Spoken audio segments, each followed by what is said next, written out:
أرجو أن تعذروني إذا ارتج علي، فإنني حينما أتذكر حرمنا الشريف ومقدساتنا تنتهك وتستباح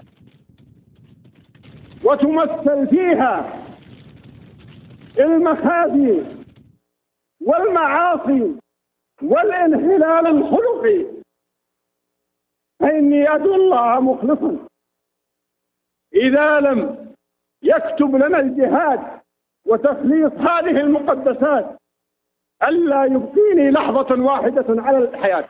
يا ربي فارفعه لأعلى منزل في جنة من تحتها الأنهار، أكوابها موضوعة وقبابها مرفوعة حفت بها الأنوار، وصحابها من فضة ولباسها من سندس وطعامها أطيار.